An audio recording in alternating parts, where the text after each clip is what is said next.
भक्ति जब आई ना तो बच्चे युवा नहीं बने, बूढ़े से तरुण बन गए, माने आयु 16 साल से भी कम हो गई। प्रेमयी रूपा सहसा विरासी, किस रूप से भक्ति बधारी? प्रेमयी का रूपा, एक रूप, भक्ति का स्वरूप प्रेम ही है। श्री कृष्ण गोविंद हरे मुरारे, नाथेति नामानि मुहुर्वदन्ति। बार बार कीर्तन करते करते श्री भक्त वत्सल भगवान प्रकट हो गए, जय जयकार होने लगी, भगवान भी नाचने लगे, आनंद मनाने लगे। ऐसा आनंद हुआ, भगवान आ गए, सबको आशीर्वाद देकर बधारे वैकुंठ। भक्ति ज्ञान वैराग्य का उद्धार हो गया श्री भागवत की एक कथा से। जीवन में भक्ति ज्ञान वैराग्य तीनों को युवा बना देती है भागवत। हमारे जीवन में जिस चीज की कमी हो, ठाकुर जी से मिलने के सज्जनों तीन ही रास्ते हैं, ध्यान देना, तीन ही रास्ते, चौथा कुछ नहीं है। भक्ति, या तो भजन करो, या ज्ञानी हो जाओ, या सब कुछ त्यागा, घर बार सब छोड़ के हिमालय में चले गए। महात्मा बनो तो वास्तविक महात्मा, ये नहीं कि छोटी गाड़ी छोड़ के गए और बढ़िया लग्जरी गाड़ी में घूम रहे हैं। घर में 4 एसी थे और आश्रम बनाया 400 एसी हो गए।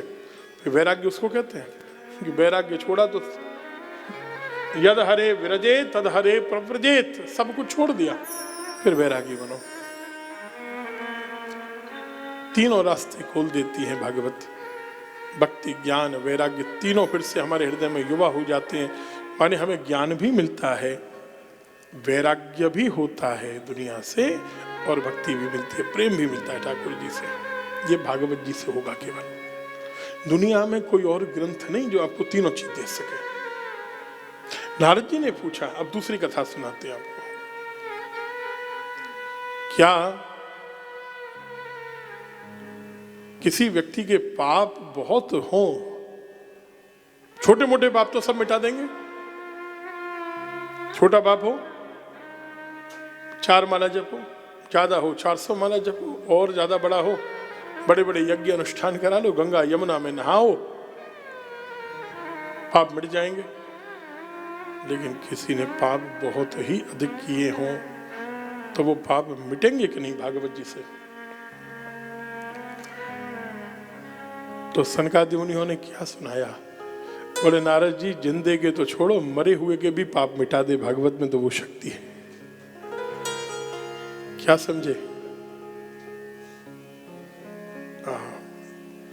जिंदे की छोड़िए, मरने के बाद तुम्हारी गति नहीं हुई हो, आप मानो या न मानो, प्रेत तो होते हैं, मानो या न मानो। आप उनको, कोई भूत कहता है, कोई प्रेत कहता है, कोई ब्रह्म राक्षस आदि आदि नाम है। आपकी मुक्ति हो गई, आत्मा तृप्त है, और मुक्ति नहीं हुई उसको अतृप्त कहते हैं। हम लोग जीते जी भी अतृप्त ही रहते हैं कि नहीं? बोलो, कुछ भी मिल जाए उसके बाद भी इच्छाएं खत्म होती हैं क्या? मरने के समय सज्जनों, अगर हमारे मन में कोई भी इच्छा रह गई, कोई भी चिंता रह गई, कोई भी कष्ट रह गया, तो मुक्ति होगी नहीं। कितना भी भजन कर लेना, फिर लौट के आना पड़ेगा। और अगर गलत कर्म हो गए तो अतृप्त आत्मा को ही, और पूरी दुनिया मानती है, हर धर्म मानता है इस बात को, जानते हो कि नहीं?